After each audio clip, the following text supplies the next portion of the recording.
Good evening, everyone, and welcome back to Inside D2Football, along with Matt Witwicky, Coach Poe, Justin Palizzi, Tony Nicolette, and Chris Ferguson. I am Chuck Bittner. Guys, we don't have a whole lot of time to waste tonight, so we're going to get right into it because, boy, did we have a week. For the first full Saturday of the D2 season, we had a full list of incredible results. A bunch of games that we want to talk through, a bunch of games we want to spotlight and talk about. We've got a lot of different video to go through with you tonight. We've got a bunch of stats and box scores to go through with you. We're really going to dedicate a bulk of this week's show to talking about everything that happened in an incredible week 2. In the back half of the show, we'll also do the undercard review and do our picks for the Super 7. But, guys, what a Saturday. Can we bring up with our top 25 graphic? I think this will help us kind of get things started. So all of our teams highlighted there in red were losers this past Saturday.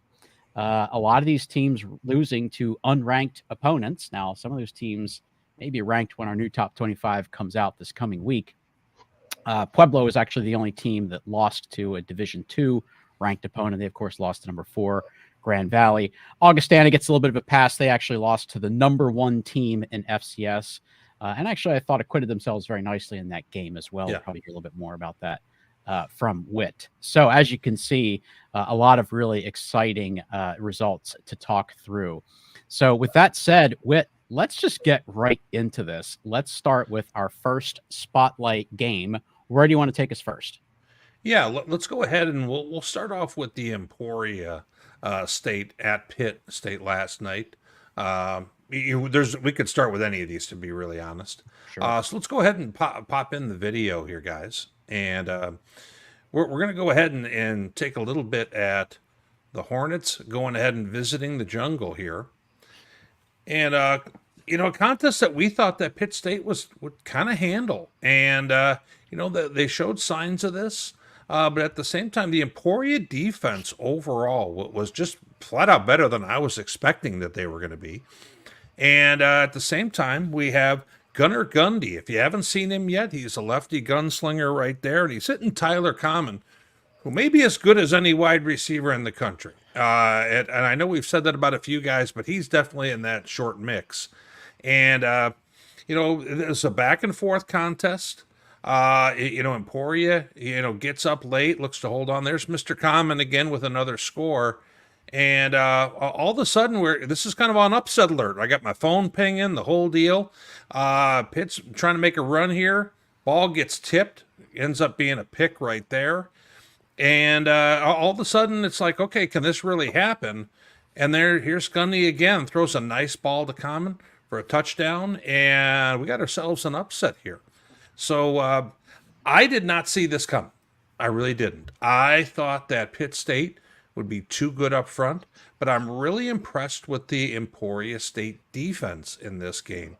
They end up getting 3 picks, and at the same time, this is not the same Emporia State offense that's been wildly explosive and has kind of had to play those firefight games. That's not who they've been. I mean, if you take a look, Angelo last week, honestly, that thing was kind of an ugly football game. And they won a more low-scoring game by their terms here. And what ends up being a huge game, Chuck, I think we're going to see him ranked now. Maybe even ranked and not a bad, not like 25th either. And it becomes a question of, Pitt State's going to drop, and the MIAA all of a sudden starts getting a little bit wild this week. Yeah, and I think we were pretty fair in how we laid out the case last week for Emporia not yet being in the top 25. Right. With this result, no doubt, I think they need to be in our top 25 and probably in the top 20, maybe even a little bit higher than that when the new poll comes out. No doubt about it. So, huge result there for the Hornets. Let's stay in the MIAA for another one, Whit, and we're actually going to go to K-Ferg with a little bit of discussion on this one. We had another huge result here. K-Ferg, how about Central Oklahoma knocking off number 2 Central Missouri? Yeah, well, I'll tell you one thing. If you like defense, this was not the game for you. I mean, you kind of see there a little bit of that defense. So with 1 of 6 sacks on Zach Zabrowski, and here you got a touchdown pass from Jet Huff, the transfer from Houston to Ashton Schumann, and that was like one of his 457 yards of passing, which is a school record. Now, okay, anything you can do, I could do better, right? So, and that's what this game kind of came down to. It was a lot of back and forth, and you kind of saw that there with Zabrowski's touchdown pass. But again, every time that Central Missouri scored, here comes Central Oklahoma with another one, and this one to Terrell Davis. Now Schumann had 100 yards of receiving. Terrell Davis had over 200 yards of receiving. I mean, that's how incredible this was. Now this, the refs initially said that this wasn't a touchdown. It was a touchdown. I mean, you can clearly see that here, and that really helped, get Central Mo back on top there. But hey, that doesn't last very long, and that was just the story of the game here. I don't know what in the world Central Missouri was doing, but not defense. Because here you got my hero zero, Jalen Cottrell coming in for one touchdown, and man, again, it didn't matter. It's through the air, on the ground, really didn't matter. And Cottrell again doing it, going through, zigzagging through, getting to the end zone. And at this point, fourth quarter, this is where UCO really started to like make some separation. At 10 points, which was kind of where this was, a 10-point separation, it just seemed like, hey, we got it. No, you don't. Yeah, we do. And then at the end, you kind of see that Central Missouri, made the margin 17 points in the end. And then you kind of see Adam Dorrell coming in like a WWE superstar to take that. So, hey, the one thing I'll just say is this: 731 yards, Central Oklahoma school record against UCM. That's pretty bad. And it's a shame because, Zabrowski had, 6 touchdown passes in this game. He also was sacked for 6 times. The moral of the story of this game was, if you're ranked number 2, don't go to Edmond, because, Northwest Missouri lost to Central Oklahoma in 2022 as the second-ranked team of the country, and that's exactly what happened here as well. Yeah, wild football game, and I think it's an awesome win for Central Oklahoma. But I think Central Missouri is going to have a little bit of a tough film session, particularly on the defensive side of the ball. Whit, how about for our next game? We'll circle back to the MIAA because we're not done with some of the craziness that happened there. But we had one top 25 matchup this weekend that we were very much looking forward to. And that was the Thunderwolves and the Lakers. Tony, you were at this game. Give us your take. Yeah, it was. And it was kind of not necessarily a tale of two games, but you really just saw a game flow that changed quite a bit from the early going. And then as the game progressed, Grand Valley kind of offensively came out with their hair on fire a little bit, to steal a phrase from Whit. And this game was 17-0 early in the second quarter, with Grand Valley scoring on all three of their first 3 possessions. And that's not to say that Pueblo wasn't moving the ball okay on their possessions, but they had a couple of drives stall on Grand Valley's side of the field. One was an unfortunate fumble, and so they kind of stifled themselves a little bit. And then as the game wore on, it was really just kind of, a rock fight in the middle of the field. Neither team really moved the ball super well, or got super deep. And then as you moved through the second half, Pueblo started to figure some things out. This game was 17-0 at halftime. And then as the third and fourth quarter moved on, you saw Pueblo start to figure a couple things out in the pass game. And then one of the other things that I think that we got to pay a little bit of attention to here is, especially as we look ahead to the RMAC schedule, is if RMAC teams don't get Devin Larson on the ground, he's going to find dudes. He was very physical. I was impressed with his ability to keep plays alive. There was one of his deep shots that he got to Reggie Retzlaff where it was very close to being a safety, and he still found a way to muscle that ball out there. And Retzlaff's one of those guys who, he's not a burner, but he just finds a way to kind of find spaces or get behind you when you're not really looking. and then he'll outfight you for the ball. And the next thing you know, he's off and running. So guys like Tyler Dvorak had nice games. Zach Rakowski had nice games. I mean, this Pueblo team is going to give the RMAC some fits this year, guys. That's one thing that I do want to say. But when it came down to at the end of the day, Grand Valley found a way to make more plays, I think, than Pueblo did. The defense, while they gave up the pair of fourth quarter touchdowns, the one of them was with only 4 seconds left when it really wasn't going to make a difference. And Grand Valley made enough plays defensively to really, kind of fight things off and get out of there with a win, even though their offense really kind of stifled themselves with some drops and a ton of penalties. I think Grand Valley had 21 penalties in this game, which you're not going to win a lot of ball games doing that. So I think for them to find a way to kind of gut this one out against the team that now having seen them firsthand is definitely I don't know that I'm going to drop them out of my top 25, even though they got beat, because they played well enough to prove that they deserve to be in it. So it was a great night. It was a really cool experience. I was glad to get to see the Thunderbowl. I've wanted to see that stadium for a while. And Ben Greenberg and his staff did a great job of taking care of me and inviting us to be there. And it's a beautiful layout there. I got to chop it up with our boy AC from the RMAC there a little bit, which was a ton of fun. Even got to meet, Pack Football from our message board, Coach John Riston, who, built that program into what it was and won a title in 2014, made a point of saying hello. Coach Vigil spent some time with me before the game. So just the folks at Pueblo really made it a nice experience for us. And as a kid who grew up going to Notre Dame games, I always seemed to go when they played Purdue, and I was always fascinated by the big bass drum that they had. But it's not on a golf cart, so I can't be that great. So, but yeah, no, it was a great night. And those are two good football teams, guys. Those are. I would be floored if we don't see those two teams in the playoffs. That's really what I'm seeing right now. I mean, especially when I look at what Pueblo is going to grow into. If they can figure out how to get their run game to be a little bit more sustained, they're going to be real tough to deal with. Yeah, for sure. And Tony, we talked a little bit last night while you were on your way out, and of course, we talked all about what this meant from a Grand Valley and GLIAC perspective. But it's pretty clear to me that you took a lot away from this for Pueblo as well, and that the rest of the RMAC is going to have to be on watch for what the Thunderbolts have this year. Yeah, for sure. Like I say, Grand Valley did a pretty good job of bottling up that run game. So if they're able to balance that offense out at all, they'll be good. And I think Grand Valley still ran really well in that game as well. I mean, it's always kind of that magic elixir, right? If you can run the ball and stop the run, you're going to win a lot of ball games. Grand Valley did that yesterday. All right. Well, let's bounce it back around the country a little bit more. Let's head to a Super Region 2 matchup that, guys, I think we all got this one wrong. Coach Poe, huge win here for the Wingate Bulldogs. Yeah, guys, this was a fantastic game. That Wingate defense that we've grown so accustomed to, they showed up, and they showed up in a big way on Saturday, guys. Cole Kirk, quarterback for Delta State, ripped off a 65-yard touchdown run in the first quarter. 65 yards. Delta State only had 253 total, and 65 of it was in the first quarter. Delta State scores first. They get up early, and then it was all Wingate when it came to scoring after that.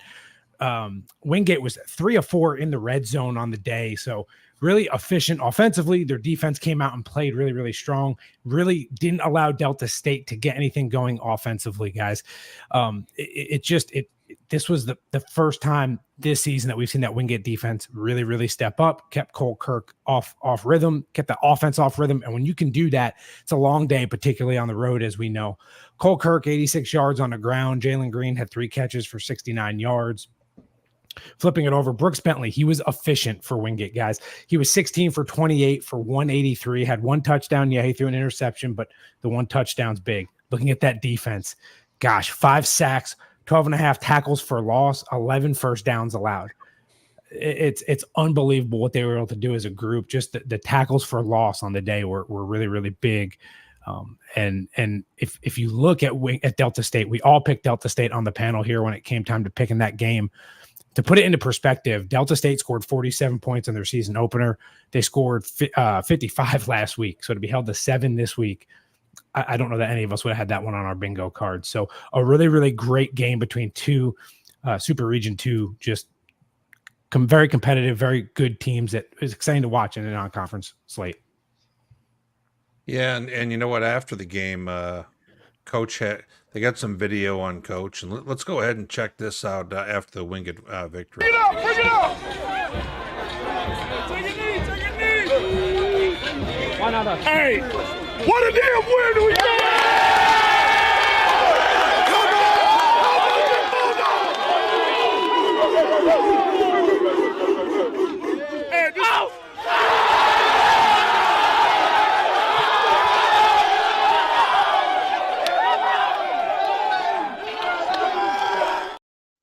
There's two things I love about that video, Poe.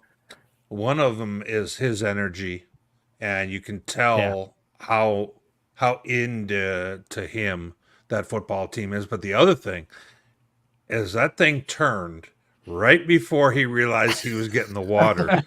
He kind of did like a half turn, and he knew it was too late, and all of a sudden all these thoughts went through his head, and he just wore it. I thought that was just perfect. And that shows right there. I think you made a really good point with that. Shows just how much that team has bought into Coach Jordan and what he believes in, and they're fired up and they're playing hard for him. And the last thing I'll say about that is there's no better feeling when that bucket of cold water, it's miserable. It is freezing cold. It's not fun at all, but it is one hell of a moment you'll never forget when you get that ice bucket dumped on you after a big win. Well, Coach Poe, when you end up winning the yearly pick'em, we will find a way for your wife to hit you with the bucket. Hey, I'm going in the right direction now. Monica has nothing to worry about. She won't need to get a bucket at all. But anyway.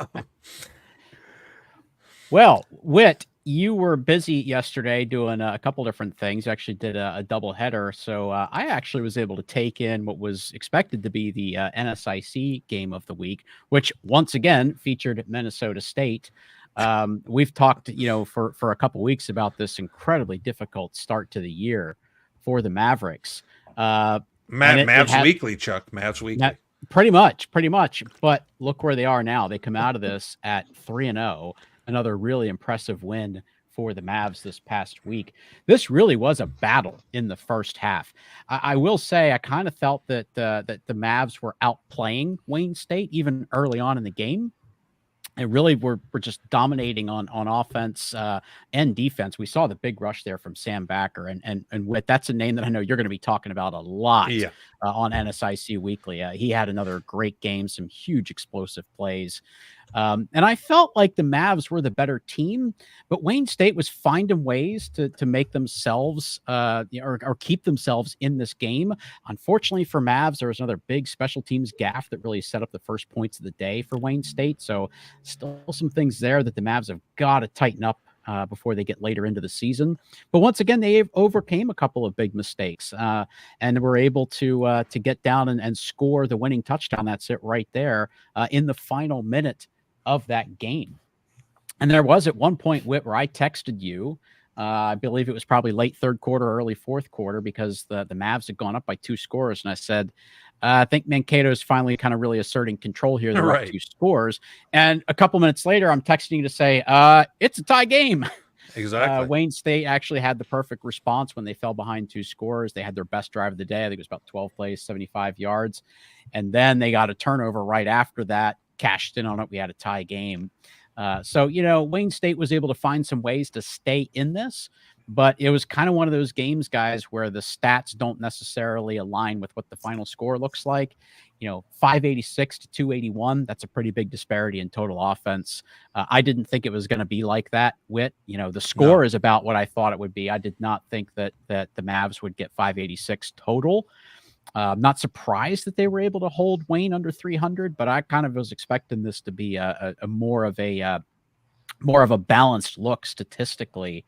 And I know that you actually had Wayne winning this game, so a huge win here on the road for the Mavs to keep. Yeah, the Mavs offense and their productivity this year, they're showing a lot more trending towards the old Mankato than the one that's been post-COVID. And that can be scary for a lot of teams because they're playing such a physical style.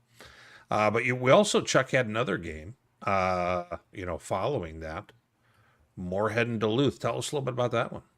Well, we kind of had a feeling that this could be a sneaky good game because we've just seen the last couple of years that Moorhead has enough talent and they've got enough explosiveness out of that offense that on any given day, boy, they could step up and scare the hell out of anyone. And they certainly did it again, although they really had to rally late in this game, guys. Duluth was up 2 scores, 15 points actually, fairly late in this game. Moorhead actually had a chance in the fourth when it was still kind of close. They get down inside the 5-yard line. Duluth kind of turned them away.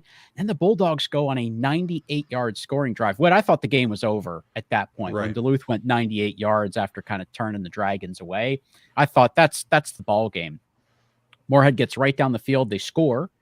They get the ball back after Duluth misses a field goal, which kind of ended up being the difference in this game. Dragons get down the field again. They actually scored, guys, on the last play of the game. They scored. Here is the 2-pointer. They walked it off with a 2-point play. This is actually after the game clock had expired. Game clock expired on the touchdown, which was the last play. Dragons get the PAT, and they walk it off with a 2-pointer. Just a phenomenal win for the Dragons. Much deserved. They've been close a couple times to doing something like this. Really, really happy for them. Huge win. First win over Duluth since 1999. Just a phenomenal win for them. Yeah, and so Tom Frederick and I, the guy who does the NSIC Weekly with me, we were heading on up to watch Augustana at South Dakota State. So we had about an hour drive, and we were watching this as we drove. No, we weren't actually, maybe. And so we happened to, we watched most of that fourth quarter. And I kept telling Tom, I said, don't count them out. Strand's they don't care if they're fine with you knowing that they're not going to run the ball. They're still going to throw it. And so they're just like, we're just going to keep doing this. And they kept going and going. And all of a sudden I'm like, Tom, they got a chance here. And then when they got it to that point, I said, there's no way they're not going for 2. I said, Lockway is going to go for 2 for sure. He's viewing this like, you know what, we can end this right here and now. And we're so good at these short plays. And sure enough, they pulled it off. When I watched the 2-point play, you kind of just thought their offense is so perfect for the 2-point conversion play to win that game. The short passing game, the way they execute it, it's just tailor-made for that. Not at all surprised that they went for it. It's absolutely the right call. I'm glad it paid off for him. Strand, of course, had a huge day, 69 pass attempts. Gage Florence is the other name we really know in that Moorhead offense, but how about Brady Perryman? Huge day for him, 3 touchdown grabs, and he also caught the 2-pointer to walk it off. Yeah, exactly. Well, it looks like we had one more contest that we wanted to kind of give a hard look at, Chuck. And this is one that I don't think any of us were really expecting to be one that we would be talking about tonight. And here we are. So, Colorado Mines traveling to the MIAA to beat Washburn. Washburn picked 9th preseason in the MIAA. And we've got some video of this one. Kind of an interesting back and forth contest here.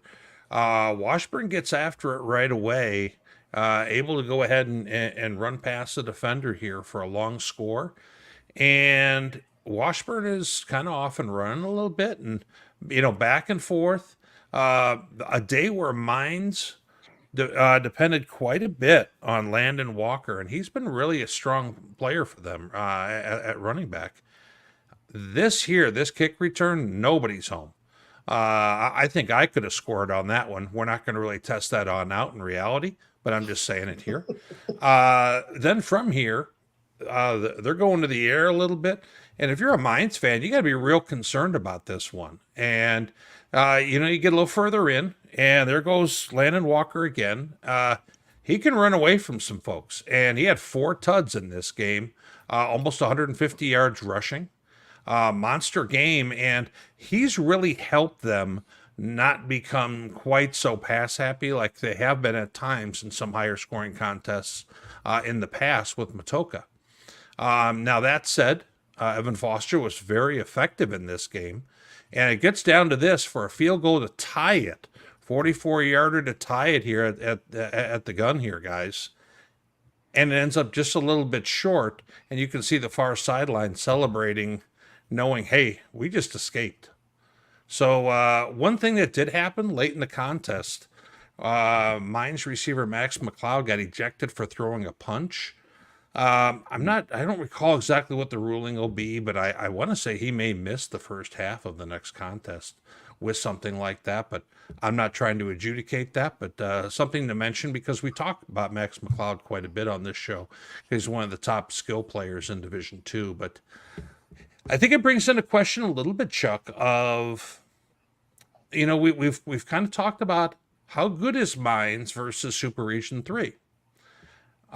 With Washburn being that far down the line, theoretically, Mines plays really, really well at home. Does this mean maybe Mines doesn't play so good on the road sometimes? Because they obviously haven't played good in Texas the last few trips. I have any thoughts on it, guys? I mean, I think it's a good observation overall. But I think, Mines is also still trying to, maybe work some things out. True. They're not putting in these eye-popping numbers because they did have a lot to replace. And this group had to learn how to win games like this on the road. It's ugly, right? You had to really fight but it's still a W.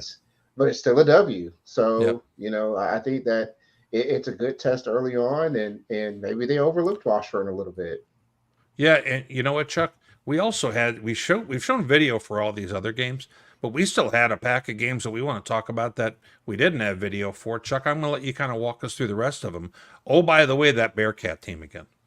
Yeah, and I think most of us didn't really see this one coming either because we talked about this game a little bit last week. I think a lot of us were starting to become kind of bullish on Fort Hays.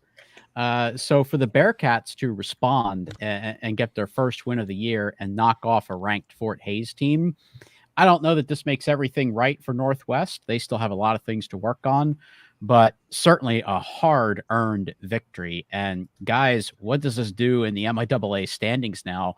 We were kind of thinking, Northwest is probably not going to be a factor in the conference race. They may not, but we were kind of looking at Fort Hays as a team that could challenge Pitt. It could challenge Central Missouri. And, now things just look a whole lot different, and we're really only 1 or 2 weeks into this. So really, really nice bounce back for Northwest Missouri State. Obviously, we were a little down on them because of the not just the losses, but the performances just were not up to standard for them. So this is a really nice bounce back win. And this is really kind of the game of the year in the GLVC, or at least it has been for the last several years. It's a little unfortunate that it just kind of comes really early in the season. And this was another game that kind of looked like early on that it was going to be perhaps a bit of a runaway. Look at the second quarter that UIndy had. This kind of looked like maybe they were going to start to really separate and pull away in the second half. Big credit to Truman State. The Bulldogs responded in a big way in the second half and really made the Greyhounds work for it and made a tight game out of it. But boy, at the end of this, Truman State falls to 0-2, and they still have some tough games coming up. So gonna have to really play with a sense of urgency there. And for Indianapolis, they're just gonna have to not get complacent, guys. I mean, traditionally, this is their toughest challenge in the GLVC, and we don't necessarily look at the GLVC as one of the toughest leagues that's out there. But it's never easy in conference play. We saw a couple of upsets in the GLVC just last year. So, they still have a lot of work to do just because they're, the team we perceive to be their biggest challenge is already behind them. They can't get complacent. So I think that's going to be kind of a tough thing for the Greyhounds to work through, is just make sure they take it a week at a time. This was an interesting one, guys. Kind of a different style of win for Slippery Rock. They really had to grind this one out. This was more of a ball control, set the tempo of the game, really kind of grind down the defense, which is not normally how we associate offensive success with Slippery Rock. I mean, they do so many things well, but we kind of think of them as more of an explosive offense that scores quickly, makes big plays. We saw a little bit of that. But look at that stat down there at the bottom. They held the ball for almost 40 minutes in this game. They had a couple of long drives that just really kept the ball away from Shepherd and kind of made it difficult for the Rams to kind of find their rhythm. But this was a tight game for most of the day. But once the Rock kind of got that 2-score separation, it just felt like something that they weren't going to give up, and they didn't. So a really nice road win for the Rock. In the last game that we're going to look at on kind of the board here, Coach Poe, we kind of thought Tiffin would give a better game to LR. Is LR starting to kind of figure it out here with the new regime?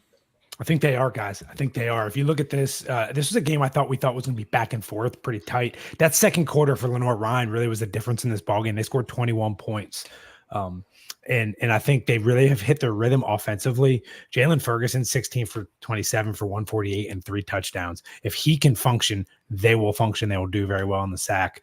Xavier Turner-Knox is a guy that was probably overshadowed in the backfield. Again, big day, 21 carries, 71 yards. So just they're starting to hit their rhythm. I think the players are obviously starting to buy in. They're getting comfortable in the new coaching staff's philosophies and schemes and things like that. And a win like this against a pretty tough Tiffin team is going to pay dividends here as we start looking at conference play. So a really nice win by Lenoir-Rhyne at home in a game that I think we thought was going to be a little bit closer than it really ended up being. Chuck, we had some other things that we wanted to kind of look at this week as well. Fort Lewis, tell us a little bit about their situation. Oh, I've been waiting for at least like 2 years to be able to say Fort Lewis has won a game, and they were so close at least once last year. I all but had my announcement ready to say Fort Lewis wins. I'm so happy that they got it done. They had lost 40 consecutive football games, guys. They had not won since October 5th, 2019.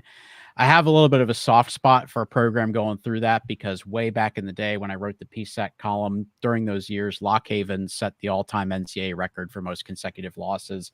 It was such a tough thing to watch them go through because so many of the players who were just, in the locker room, just trying to get better, try to win, like they're not responsible for losing, 40 games in a row, but they still have to answer for it. And it's a huge burden that they have to carry, even though it's not necessarily something that they're responsible for.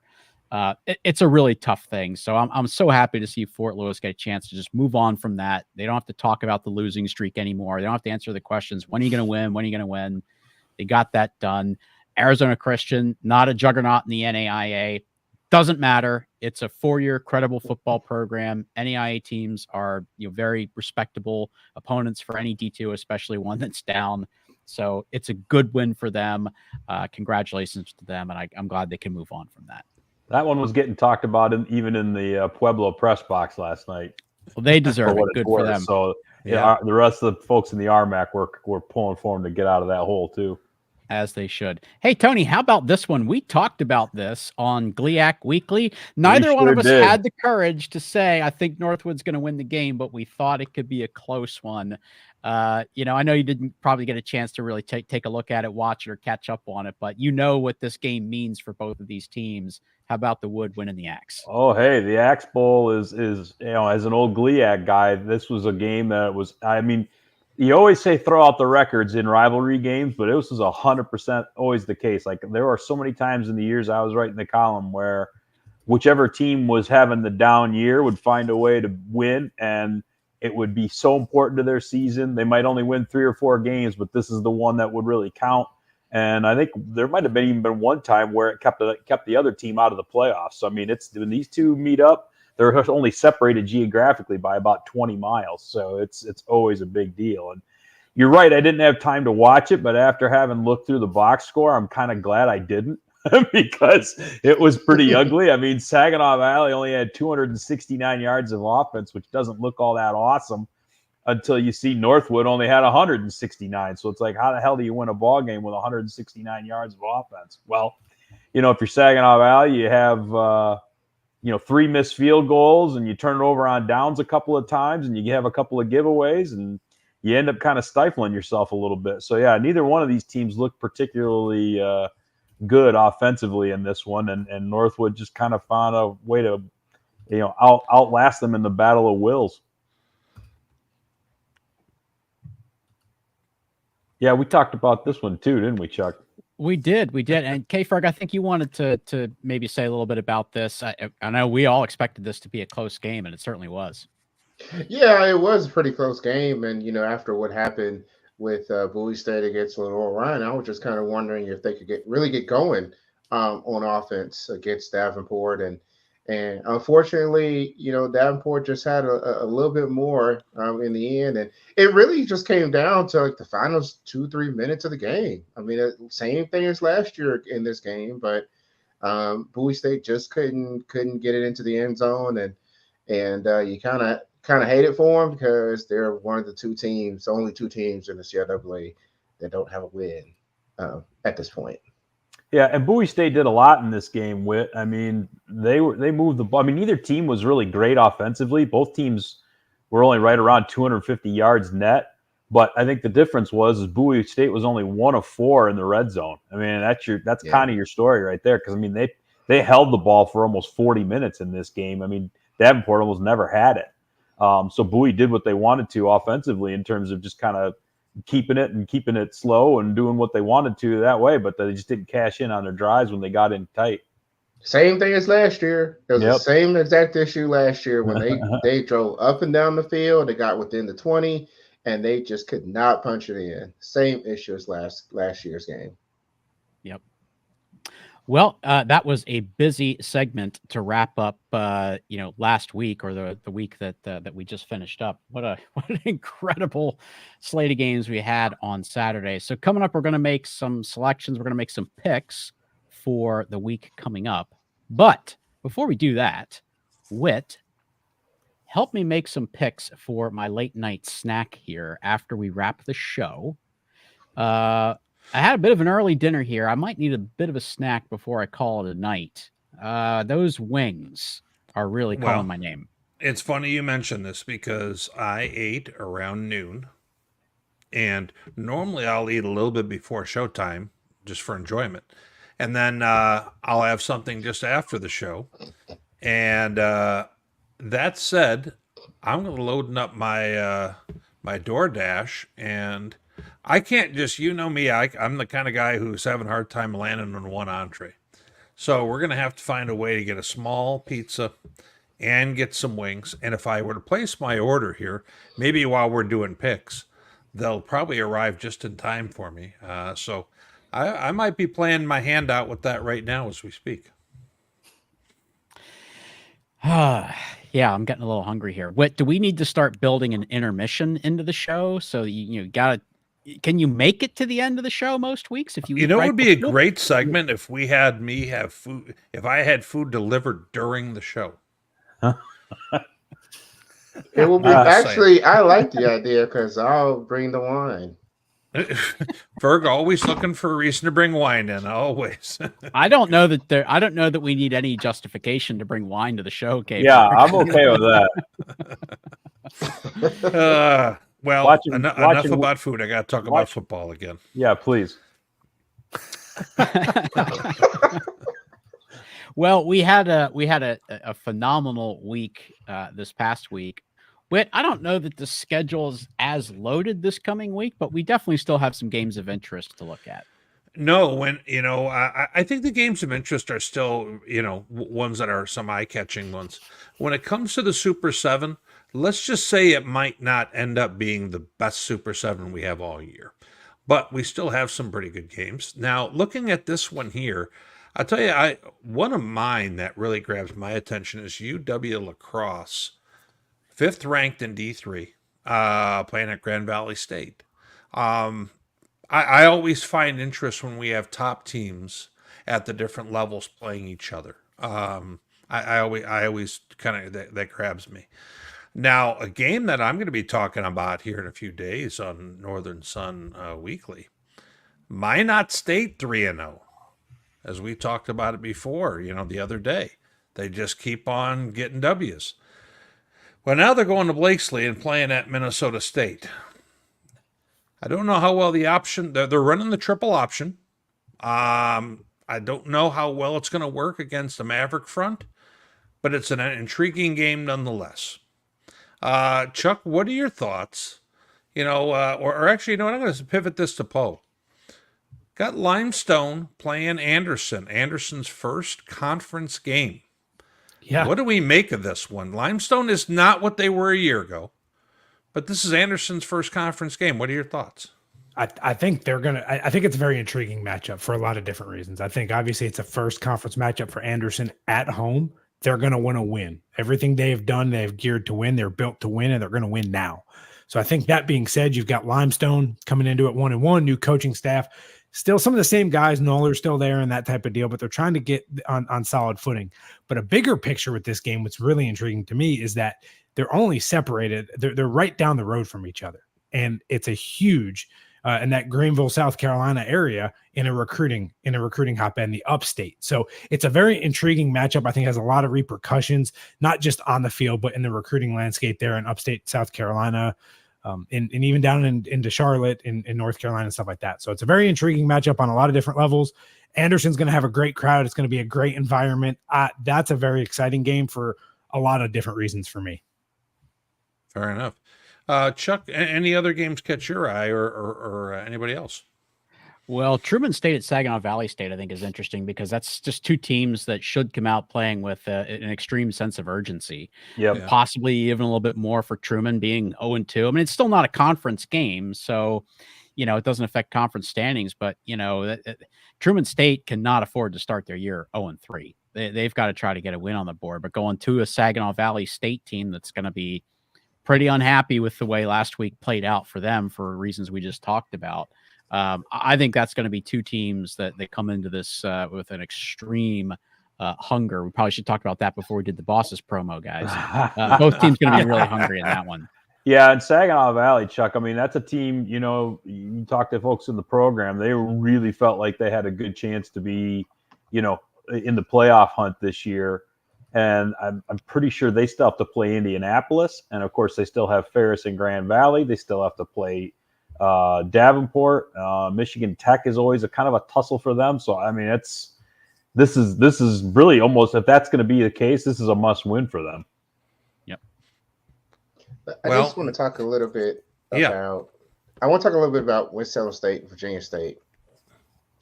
Because Winston-Salem State's 2-1, definitely a really good start for them. Probably the best start they've had since like 2018. And these two teams haven't played since 2017.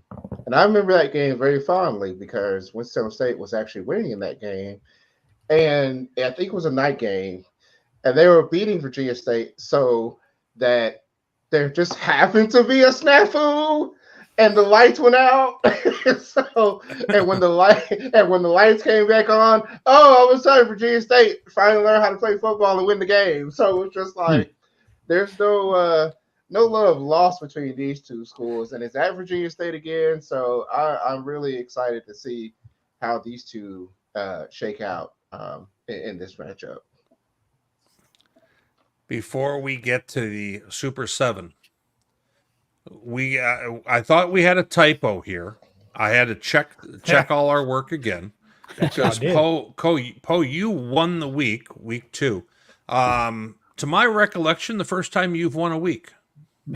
That's dang right. I told you I was going to do it, and I did it. So yeah. So Northwest Missouri State was your deal, right?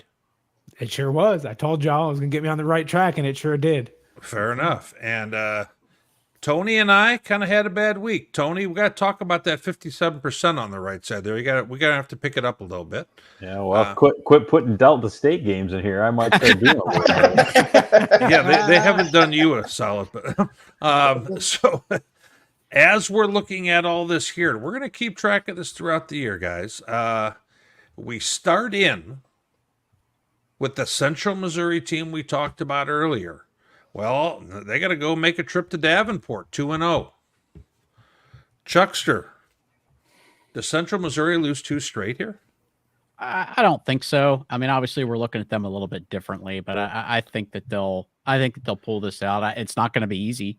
We've seen that Davenport can be very tough, but no, I think the Mules win this one. Ferg, talk to me.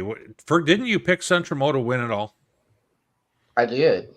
Okay. And so for them their defense to not even get on the bus was just like, guys, we can't afford to continue to lose games here because it doesn't work out very well if you're on the bubble at two losses. So I don't think they're going to get a loss this week. I don't think Davenport's going to have the horsepower to make this a shootout. I like the way you were saying we, Ferg. I didn't realize you were associating yourself with the team like that. Okay. Look, listen, just like IUP, right? And IUP won this week. You know, Yep. hey, I'm just saying. It's like in Hoffner we trust. There are some things you believe in. I understand. That's right. Coach Poe. Coach Poe, you've been picking some upsets. Sounds like another good chance for you here. Absolutely not. Mules are going to get back in the win column this week. Central Missouri.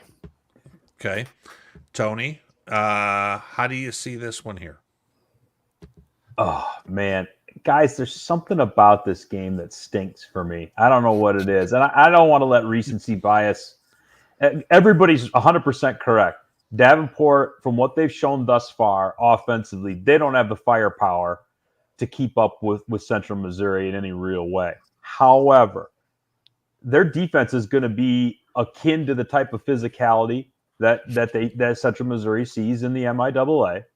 And if their run game can get anything going like Central Oklahoma's did last week, this game might be a heck of a lot more interesting than you think. And Davenport can run the ball. I mean, if they've got gaps, they'll be able to run the ball and they'll be able to possess it. I think this game is closer than everybody thinks. I'm still going to pick Central Missouri, but I don't know. If Central Missouri's run defense is as porous as it has looked at a couple times early this year, this game gets real interesting real fast. So with all of that, I think that sounded like Central Mo. Yeah, I said that. Okay, fair enough. So I think that this game is within a score at half. The second half is going to be real interesting. Yeah. But I think Central Mo really gets the engine roaring in the first half, and I like Central Mo to rebound here. We're picking you last on this one, so as not to go to expert right away. Tony, I'm going right to you. Virginia Union at Johnson C. Smith.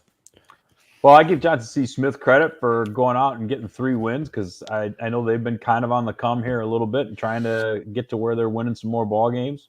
But I still think Virginia Union's a better team from top to bottom, and that one loss was against an FCS team. So I mean, when the one D2 game they had, they won by 60 plus. So I think Virginia Union's still the better team. Fair enough. Poe, which way are you going on this one? Yeah, Tony, I agree with you on that. I think Virginia Union's a better team, top to bottom. So I'm going to take Virginia Union. Chuck, how do you see it? You know, I had Virginia Union as a top team and my pick to win the CIAA, but I also said Johnson C. Smith was my team to watch in the CIAA. And I'm a little bit on the Johnson C. Smith bandwagon. I like what they're doing there. I've been very impressed over the last season plus. I am going to go with an upset here, guys. I think Johnson C. Smith at home is going to upset Virginia Union. Well, I liked Johnson C. Smith when I saw that when they beat Tuskegee earlier in the year. And I think that they are going to be a team that is going to be a tough out for Virginia Union. I'm going to go Johnson C. Smith as well. Ferg, you thought this was all going to be one-sided. Now you got a 2-2 coming your way. What do you feel? How do you feel? Well, I think a lot of this game comes down to who's starting at quarterback for Virginia Union. Part of the reason why they didn't win at Hampton was because their starting quarterback got knocked out the game.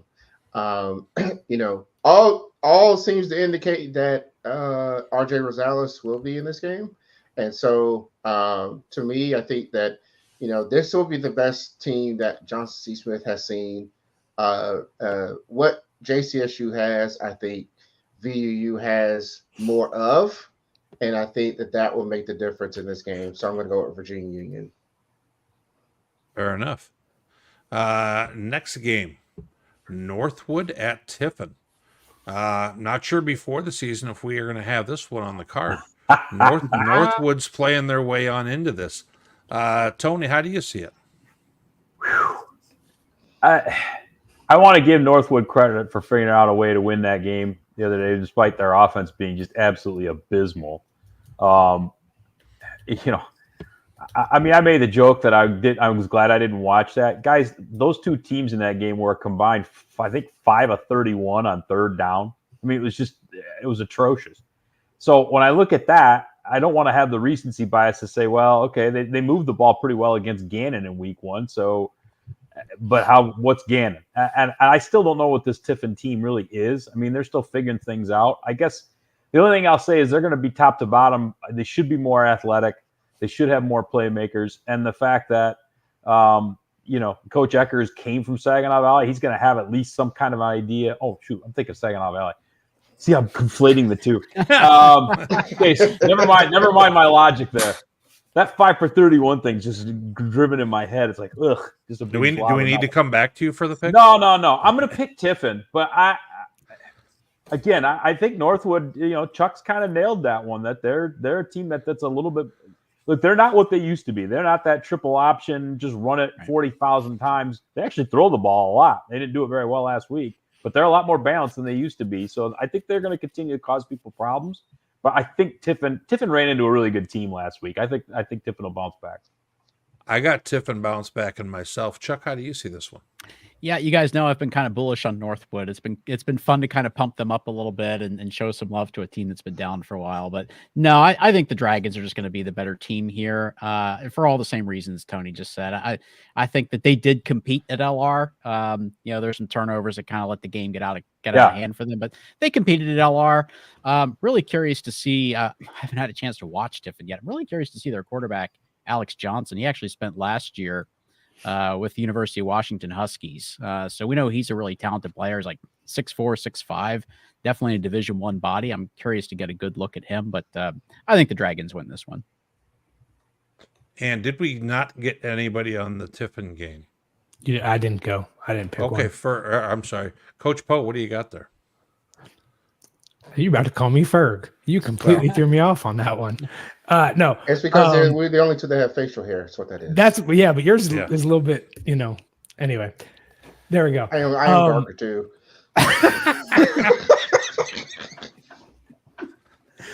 All right. Bringing it back here. No, I'm going to take Tiffin. I think they ran into a really good team in Lenore Ryan last week, and they're going to get back in the win column. I'm excited for Northwood. I look forward to seeing them hopefully on the card a little bit more going forward, but I'm going to take Tiffin at home. Ferg, do you like Tiffin? You know it. Okay. Here's a game that I honestly wasn't expecting. I wouldn't expect it on this one on the card coming in, but Sioux Falls has done a nice job of rebounding, and they beat St. Thomas right away, FCS team. You have Bemidji State's only blemish at Mankato in a game that was all there. So, Chuck, how do you see this one? Does Sioux Falls stay hot, or is Bemidji too much? I think Bemidji's a little too much here, Whit. Love what Sioux Falls has been able to do in the first month of the season here. Obviously, for them to be 3-0, coming off one of the worst seasons they've had in a long time. Love the fact that they are where they're at. But no, I think Bemidji's a little too much in this one. I'm going with the Beavers. Tony, how do you see this one, buddy? Yeah, I kind of want to take Sioux Falls because they're at home, and I think this game's going to be closer than what people might think. But I still think top to bottom, Bemidji's roster is just a little bit more talented. So I'm going to take Bemidji. But yeah, if you pick Sioux Falls, that wouldn't surprise me in the least. Ferg, are we doing in Glow We Trust here? No, I'm not feeling that one. Oh, okay, good. I'm sure I'll be the one who gets the collateral damage from that comment. Okay. Yeah, I think Bemidji's been a little battle tested early on, and I think that will serve them well if they get into a close game, and that's why I like the Beavers. Poe, how do you see this one? Yeah, I'm going to take Bemidji State. I think they're a little bit better top to bottom. I think they've had a little tougher road up to this point, so for that, I think Bemidji State on the road. It was interesting. Sioux Falls, I watched them the other day, my first time seeing them this year. They win 35-33 over Mary, and Mary threw the ball a lot at a quarterback who got rid of the ball very quickly and gave them some problems that way. Sioux Falls offense can score some points. Bemidji's a different style. Bemidji's going to try and be a little bit more physical up front, a little bit more like Mankato ball, to be honest. Yeah. And their defensive line's outstanding. I think their defensive line's going to give Sioux Falls some real problems. So I'm taking a more veteran team with Bemidji, and I I have said all along, I think they're one of the best teams in the Northern Sun, but I'm really looking for this to be a well-fought game and for Sioux Falls to kind of show that they can play with teams like this. So I'm looking forward to that game Saturday. Chuck, we got Wingate. We've talked about a little bit earlier in the show. And then a team that we watched a little bit on Friday. We had a Friday noon game to watch or whatever it was with Carson Newman. And they got the triple going. It looks like they got it going pretty good again, Chuck. Yeah, if there's a game in here that I would say I need a little more time to look into this before I make a call on it, it's this one, because I think this is a fascinating matchup. I mean, obviously Wingate coming off their huge win, but Carson Newman has been very impressive through 2 games. Now, they did have a few defensive breakdowns in the big win at West Virginia State that they need to clean up some of that. But boy, their offense was just unstoppable, and I don't want to compare West Virginia State's defense to Wingate's defense. They are not the same at all. But West Virginia State is a competent football team, and Carson Newman just at times made them look silly. They really had some things going. So I think this is a fascinating matchup.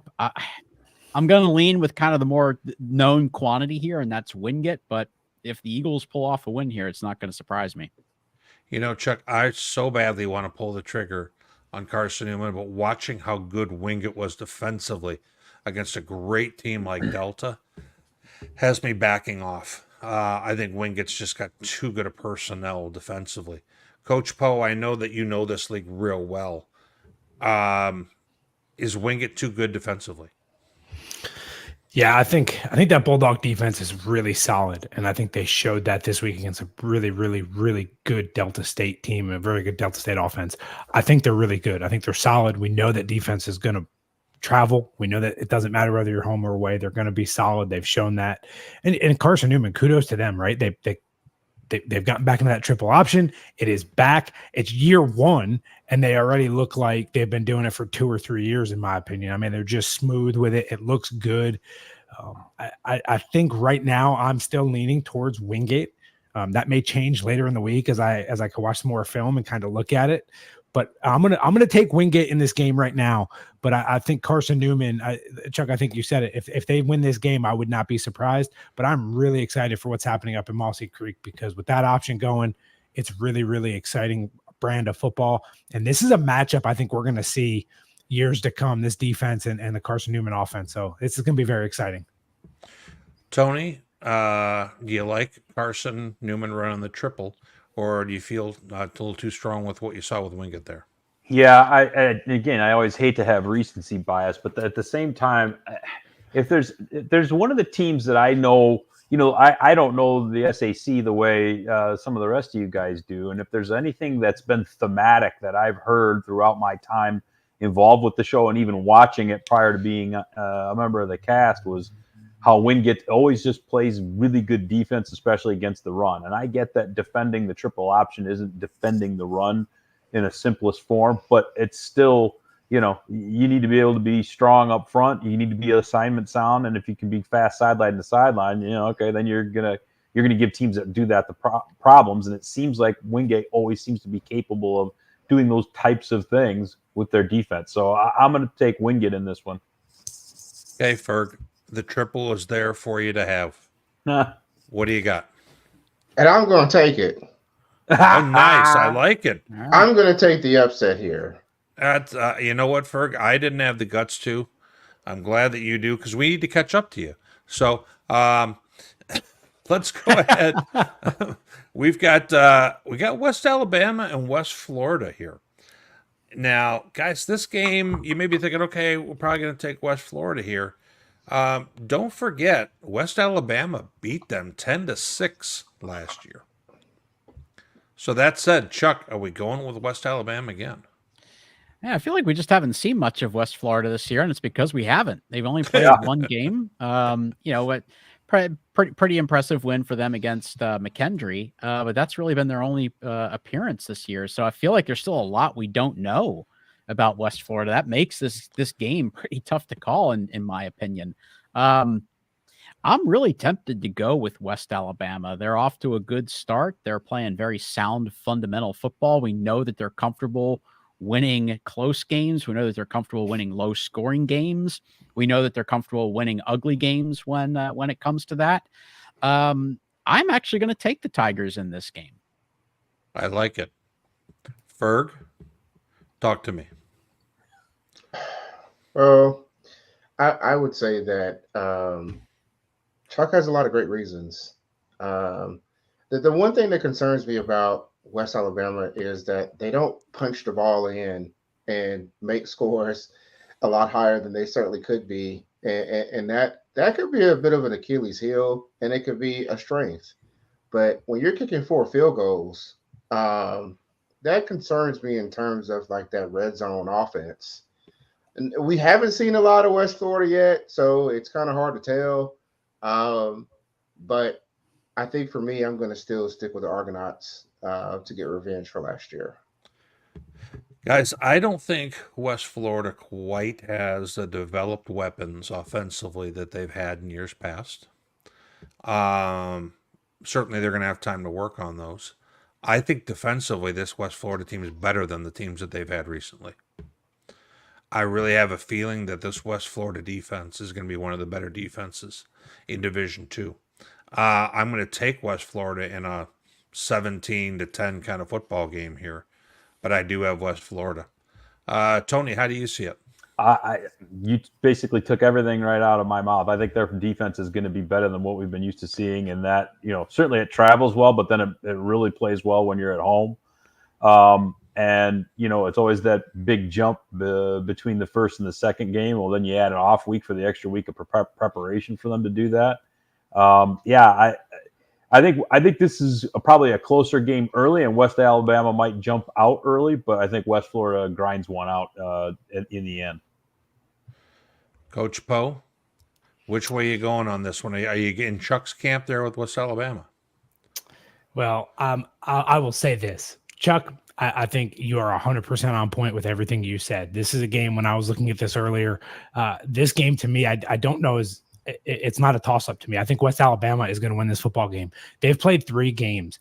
They are polished. They've been through the grit, and they've figured out ways to win, right? And that doesn't sound like that's that big of a deal, but it is. When you've played one football game, you still really don't know who you are. You don't know who you are when your back's against the wall, particularly against a team that's played a couple of games. And West Alabama has found ways to win.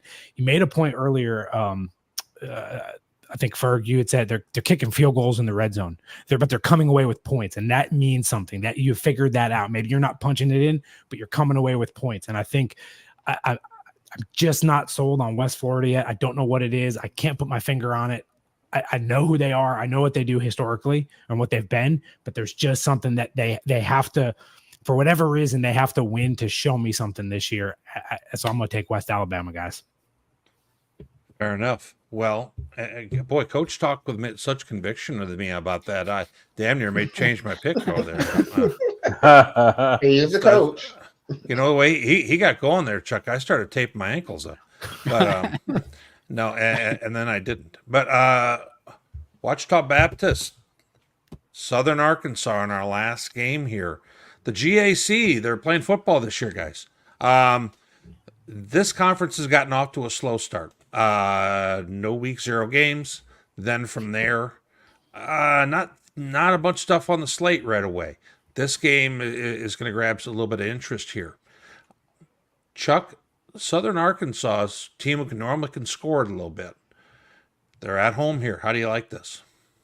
I think this is where we still see that the gap between the top 2 or 3 teams in the league to the rest is still pretty big. Southern Arkansas is a good team. You and I looked at them a lot in the offseason. I think they're a very good team. Not entirely sure they have the defense for this, so I like Ouachita.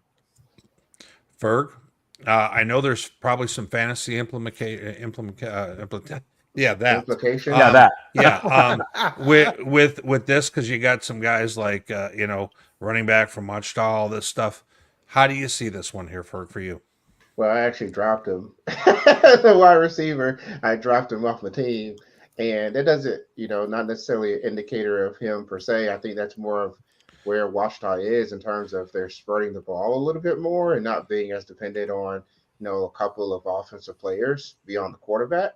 And that's a really good thing. I think that really helps to make teams really work for wins instead of keying in on folks. And Southern Arkansas last week they won. They didn't really have to drive down the field consistently. The opponent was just overmatched. So it's kind of hard to tell, how they're going to hold up, before this game against Ouachita. And I think Ouachita is just a little bit more known as a quantity in terms of what they have. And so I'm going to go with Ouachita there. Fair enough. Tony, how do you see this one, buddy? I like going 4-3, so I'm going to take Southern Arkansas.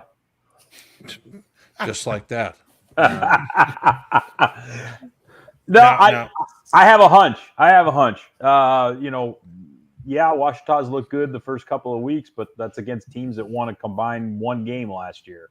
Right. Southern Arkansas is at least playing teams that they're kind of akin to. So if this game does end up being close, Southern Arkansas has already proven they can grind them out already this year. So, and they're a team that, hey, they finished, I get where Chuck's coming from, that they traditionally haven't been in that top tier of the GAC, but I know that they've been working towards getting there. And, this is the first step towards breaking through.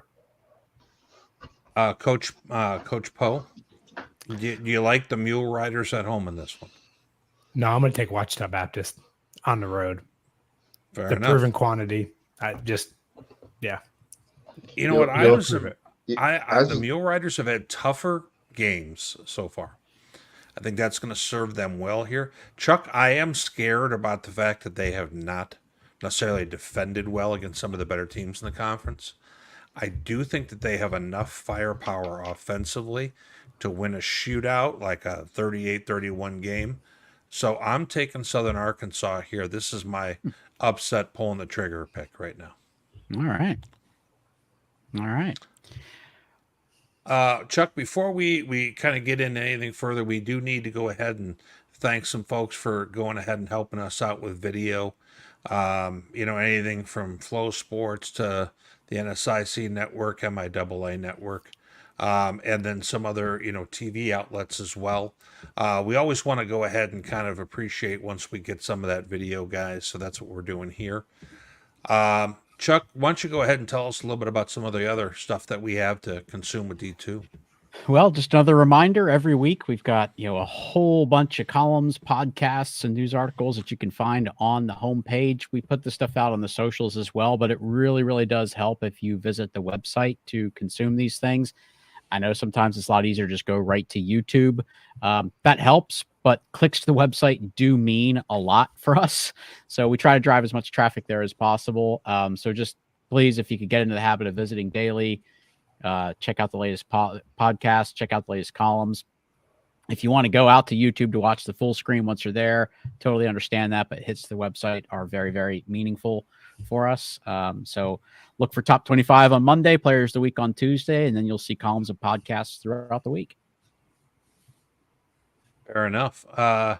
Chuck, how about do we have some things that we want to talk about in regards to any of the questions from our loyal fan base here? We have a few that I want to bring up. Okay.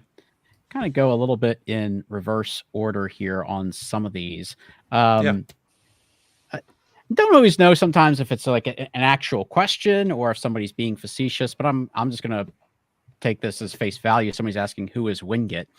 You will hear it both ways. Like, you will hear it pronounced the way it's spelled, Wingate. On campus, you'll hear Wingate, but you will primarily hear Wingate. That's just kind of how it's said around the campus and around the town just south of Monroe. So when you hear us say Wingate, it's not us making that up. That's what you're going to hear. Let's see. Wanted to bring this one up. Congrats to Fort Lewis. Somebody put that in. Calvin put that in like not long after we started the show tonight. I knew somebody would put that in there. Yep. We were super pumped for Fort Lewis. So happy that they got that win. And Calvin, I know that you would be somebody who would understand how cool that is. Wanted to bring this up just because, it was an amazing weekend and Lenny supports a lot of the stuff we do, comments on things, shares a lot of stuff. So, hey, Lenny, thanks for watching. We always appreciate that. Thanks for everything you do for us. AC in the comments. Tony's the man. Glad we got to meet up. I was so happy to see that picture. It's a great shot. It's always fun when we get to meet up with each other. It was a blast, man. I'm so glad we got to hook up. It was really cool. Yeah.